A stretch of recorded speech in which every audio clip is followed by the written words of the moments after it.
It was horrible and infuriating. 14 nursing home residents in Hollywood overheat and die in the aftermath of Hurricane Irma. Now, state lawmakers are proposing bill after bill to try to ensure it does not happen again. ABC 7's Jess Dowdrick is here with more. Jess.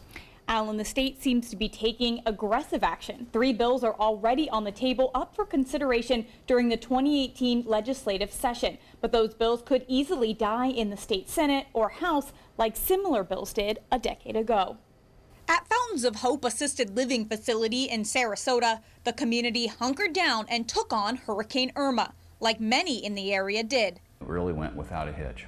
But they had plans and were ready. Any residents, family member, staff member could call in as well as view it online so that they had constant information. From food to power. We have a generator, but of course the generator doesn't work everything. You know, it works the necessary things. Luckily, the community didn't lose electricity, but if they did, they had the generator ready. It works, you know, an elevator and works some of our kitchen equipment. It complies with all but one piece of Governor Rick Scott's new emergency mandates. Do the generators that you guys have now provide air conditioning?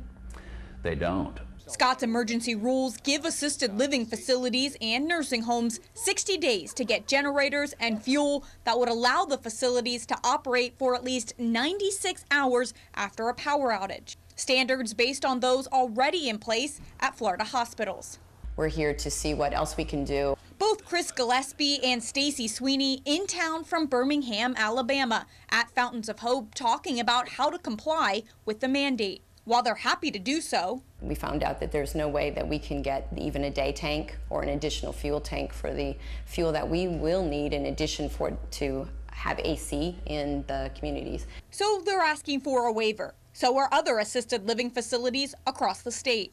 These are tremendously big generators. You can't just pull these type of generators up to a nursing home and plug them in. This is not a 60-day process. It can take anywhere from 6 months to 2 years to install a generator of this size. Not to mention the approximate $350,000 bill for a 120-bed facility. We'd like to work with the legislature on ways that we can cover the costs of these generators. Medicaid already underfunds the cost of our care. This is something that we want to do. We all want our residents to be safe. And Governor Scott's mandate isn't alone in its efforts. Now state senators and House members are proposing bill after bill. Senator Rene Garcia has filed a bill similar to Scott's mandates.